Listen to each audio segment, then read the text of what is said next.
What's up, guys? I'm DK, and you're watching Pro Wrestling What If, the series where I look at the different what if scenarios as terms of the world that we call professional wrestling. Hell in a Cell, a 16-foot high, later reconstructed as a 20-foot high steel cage, in which this concept was created over 25 years ago and has created some of the greatest moments in professional wrestling history. And very soon will be the Bad Blood 2024 event where we will have another Hell in a Cell match between CM Punk and Drew McIntyre, in which prior to this match there have been a total of 52 Hell in a Cell matches that have occurred in WWE. So today we're going to be determining what if every Hell in a Cell match result was different throughout every single match between the inaugural match in 1997 until the most recent one before this event. And because there have been over 50 Hell in a Cell matches in the past,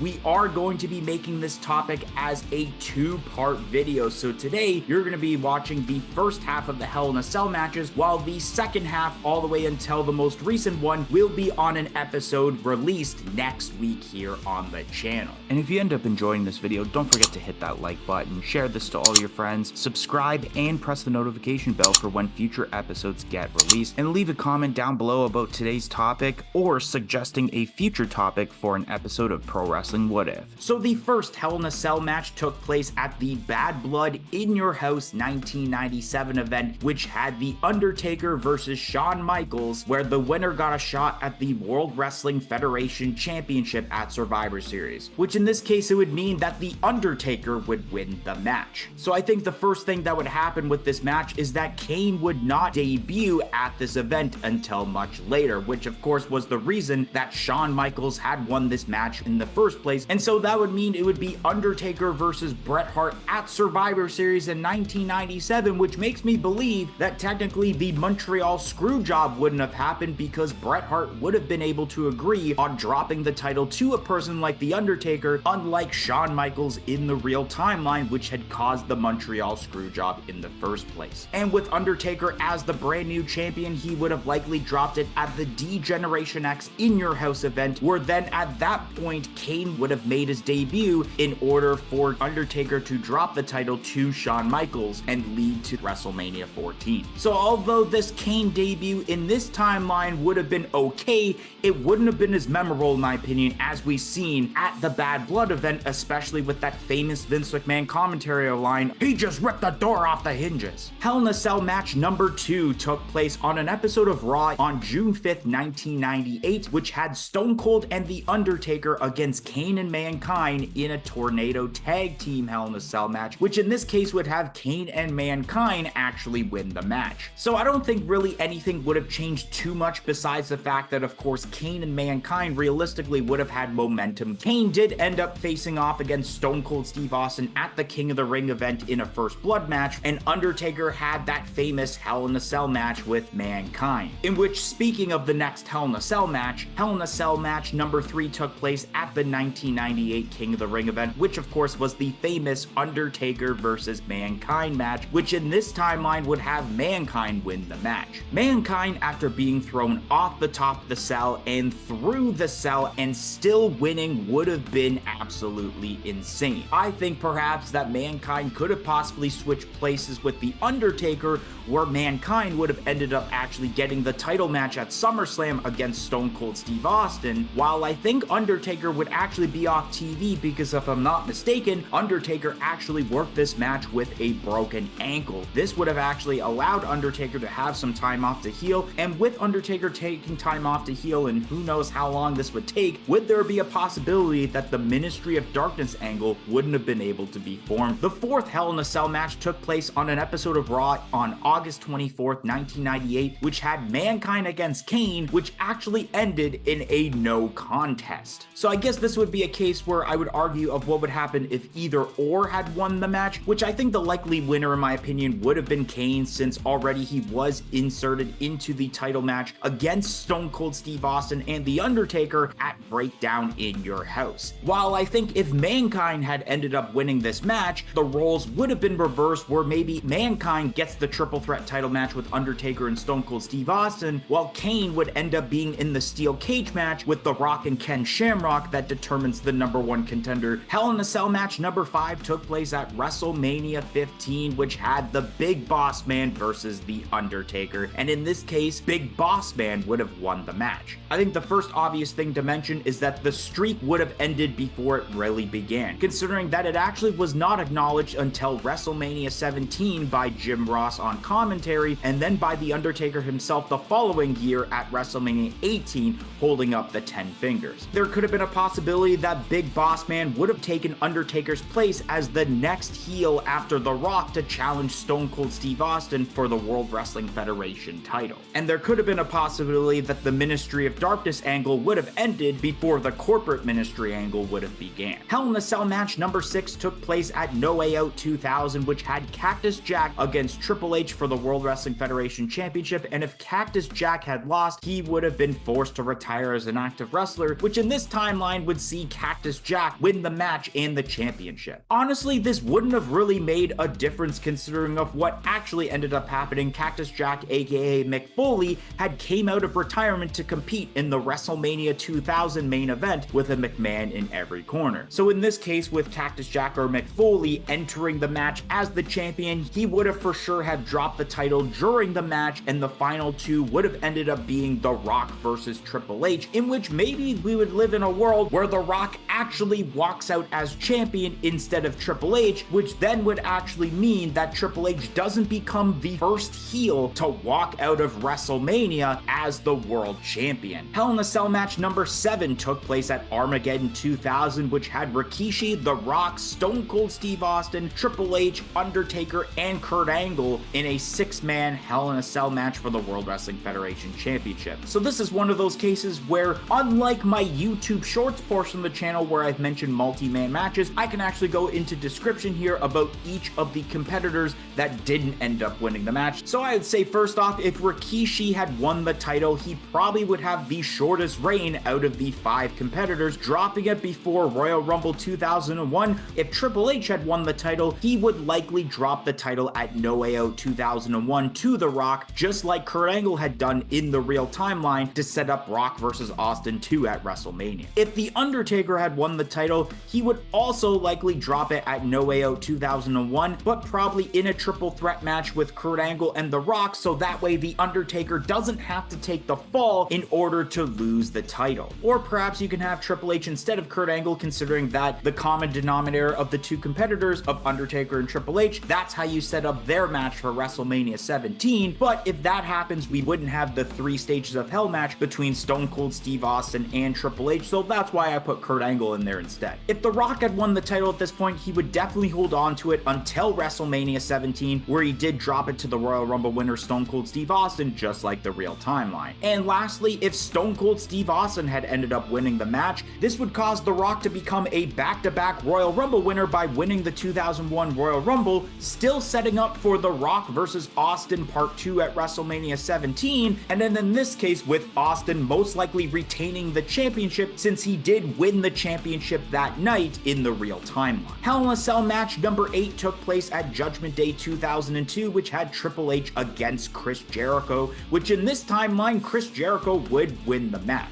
Now I feel with this match, people remember it by one thing, and it doesn't revolve around the competitors. This was the specific Hell in a Cell match that caused the end of Tim White's referee career. And if Chris Jericho had won this match, having defeat the former undisputed champion, I think that Chris Jericho would have been inserted into the King of the Ring match that had Triple H against The Undertaker, making it a triple threat match. Once again, like I mentioned earlier, that this could have been a way for either of them not to take the fall for this match, and Chris Jericho would be the fall guy. The 9th Hell in a Cell match took place at No Mercy 2002, which had The Undertaker versus Brock Lesnar for the WWE Championship, in which in this timeline, The Undertaker would win the championship. Now, although I would be be super ecstatic about this because Undertaker was my favorite superstar at the time, being the American Badass. I think that he would either drop the championship on the following episode of SmackDown or at Survivor Series, since around this time Undertaker always took sabbaticals to heal any minor or major injuries, so that way he was 100% being able to wrestle at WrestleMania to defend the streak. And so I think the perfect person to take the title from him at this time would be the Big Show, since it was the Big Show that took out the Undertaker around this time and even set up their match for WrestleMania 19 in the real timeline. Plus, it was the Big Show who had originally won the WWE Championship from Brock Lesnar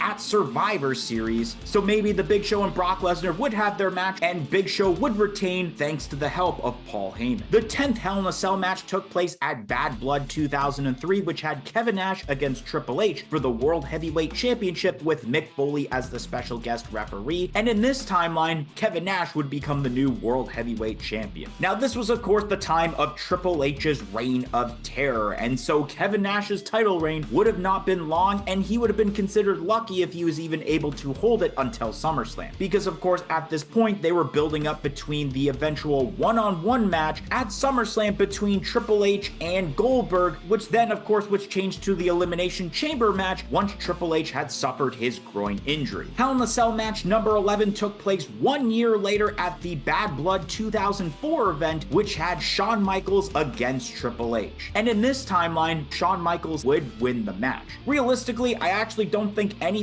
would really change, because in the real timeline, even though Shawn Michaels had lost, Shawn Michaels wasn't actually a part of any of the pay-per-views after this up until I believe Taboo Tuesday. So it makes me think that Shawn Michaels might have actually been suffering from some injuries in which he needed time off, hence the reason why Triple H had won the match in the first place. So if that technically was the case and Shawn Michaels had won, then Triple H would still be in that world title scene involving Chris Benoit, and then the eventual SummerSlam match with Eugene. The 12th Hell in a Cell match took place at Vengeance 2005, which had Triple H against Batista for the World Heavyweight Championship, in which in this timeline, Triple H would become the new world champion. So in this case, Batista would have to win the world title match the following night on Raw, because this is where things would get a little bit wonky. Throughout the month of June 2005 was the WWE draft. They didn't have it where it was spanned across 2 nights, they did it throughout an entire month across Raw and SmackDown. And so right after Vengeance was the final week of June, where then that episode of SmackDown after that event was the final day of the draft, in which we had seen a match to determine a SmackDown champion, considering at the time both the World Heavyweight and WWE Championship titles were exclusive to Monday Night Raw because of John Cena being one of the first draft picks going to Raw. And so JBL would win this match thinking he'd become a brand new SmackDown World Champion, until the final draft pick for SmackDown happened, which ended up being Batista bringing over the World Heavyweight Championship to SmackDown, thus beginning the JBL-Batista rivalry. So imagine a world where JBL actually became a 2-time world champion, and that way at SummerSlam we could have seen a card where it was Batista versus JBL for the new SmackDown Championship, which would most likely see Batista win the championship, and then possibly World Heavyweight Champion Triple H versus WWE Champion John Cena in a title-for-title unification match where we determine another undisputed champion. That would have been a little bit weird, so it would have been Batista winning back the title the following night on Raw. The 13th Hell in a Cell match took place at Armageddon 2005, which had the culmination of Randy Orton and The Undertaker, which in this timeline, Randy Orton would win the match. Now, I think Randy Orton would have definitely cemented his legacy as the Legend Killer by being the one to end this feud. And I think this would actually lead to Randy Orton being the one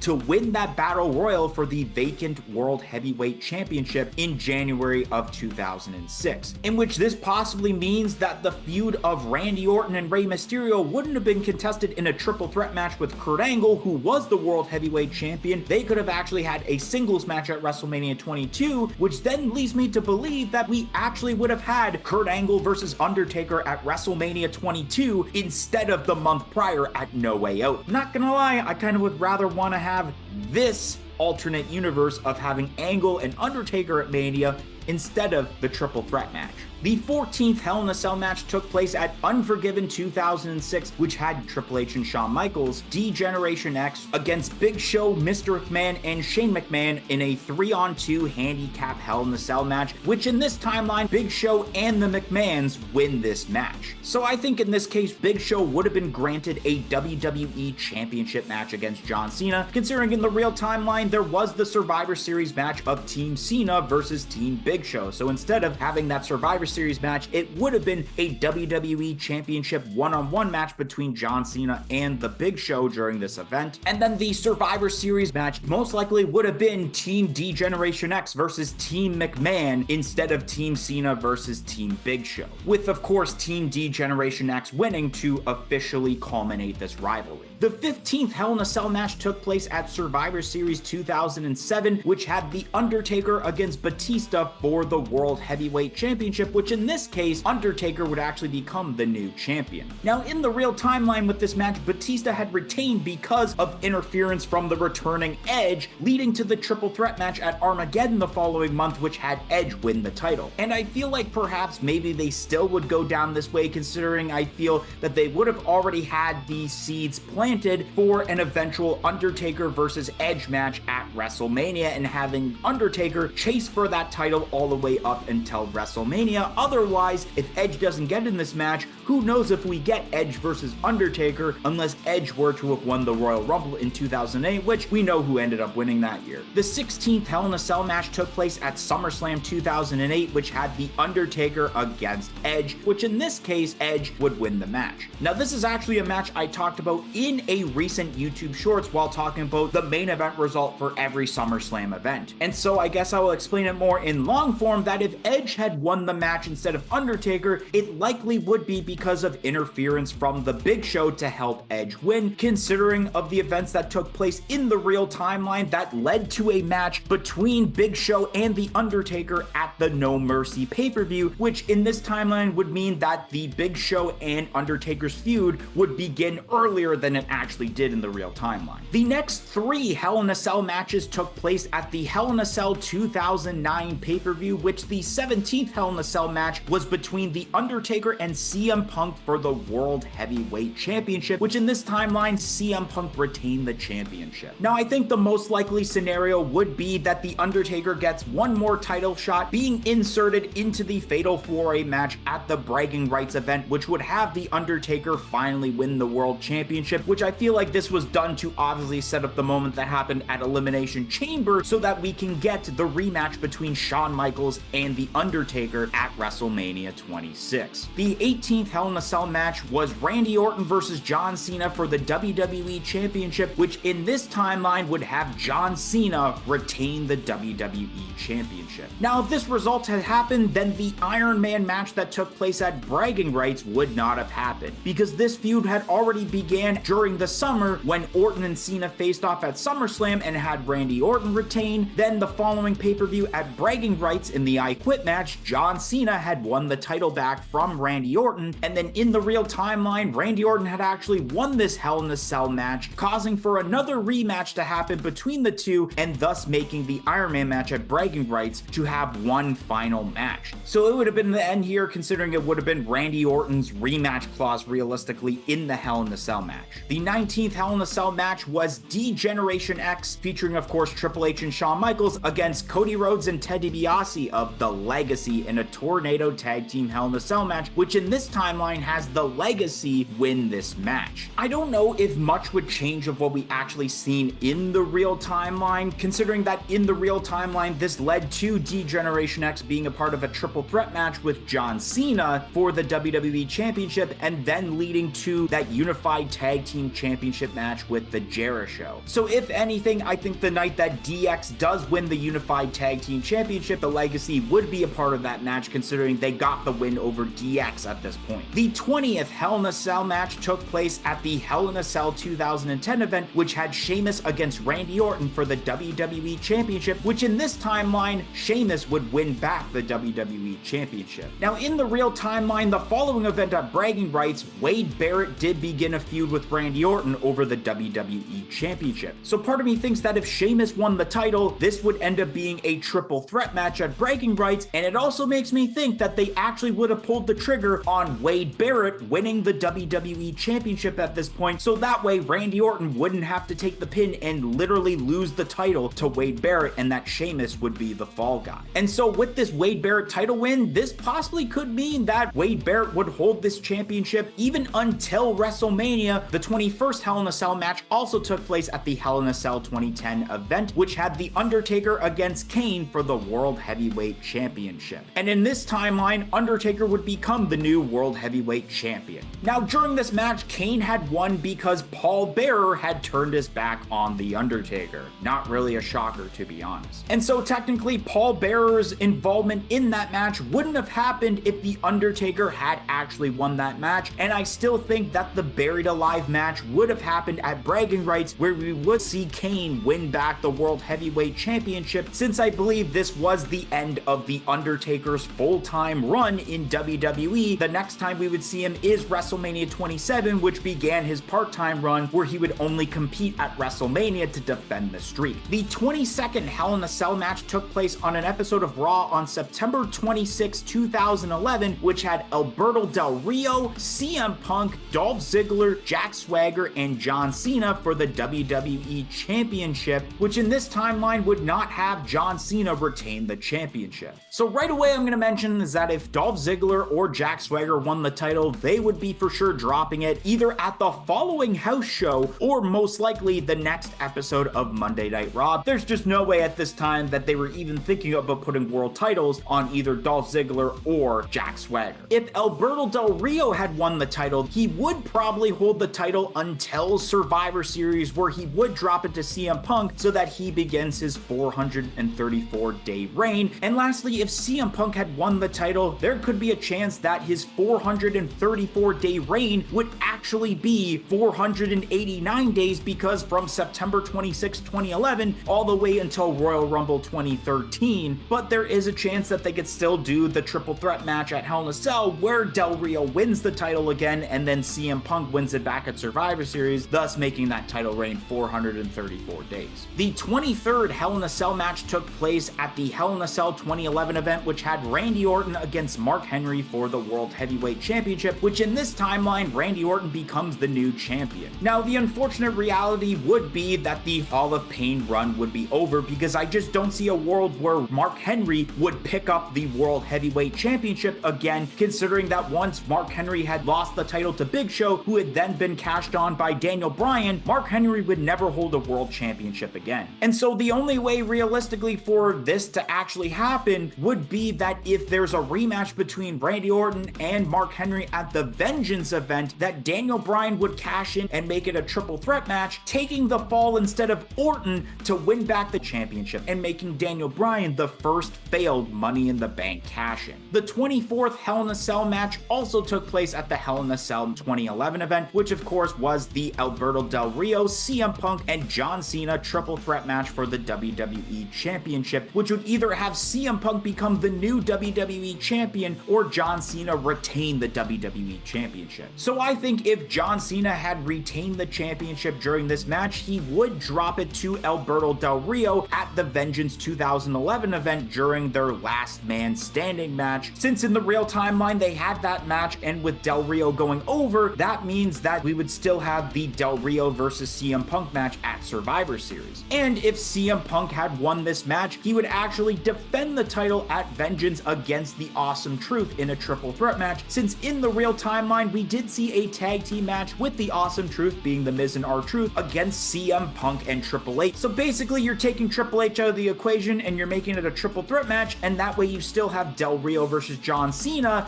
leading to Del Rio winning the match and a reason for Del Rio versus CM Punk to happen at Survivor Series, but with CM Punk going in as the champion this time. The 25th Hell in a Cell match took place at WrestleMania 28, which was the end of an era Hell in a Cell match of Triple H versus Undertaker, with Shawn Michaels as the special guest referee, which in this timeline would see Triple H defeat The Undertaker. Now, honestly, out of any Undertaker WrestleMania match, this was pretty much the match that I almost believed that a huge chance of ending the streak. Of course, if Triple H won, the Undertaker's streak would end at 19-1, and at that point I feel Undertaker would officially retire from professional wrestling. And with Undertaker retiring, even though we would lose out on a classic match the following year between Undertaker and CM Punk, we wouldn't have to suffer in seeing the match between Brock Lesnar and the Undertaker and seeing Brock end the streak, and then seeing the different matches he has over the years that clearly we knew that the Undertaker needed to retire at that point. And the 26th and final Hell in a Cell match of this video took place at the Hell in a Cell 2012 event, which was Ryback versus CM Punk for the WWE Championship, which would see Ryback become the new champion. Now, although I feel quite a bit of people were upset of the fact that Ryback's push was literally halted because of this match, if Ryback had won this match, his push would have been halted at Survivor Series for sure. Because at Raw 1000, the seeds were planted of a CM Punk versus Rock match at Royal Rumble for the WWE Championship, which we assumed with that match would lead to the dubbed twice in a lifetime match between John Cena and The Rock at WrestleMania 29. So there is just no way to really believe that there would have been a chance of a potential Ryback versus The Rock match at Royal Rumble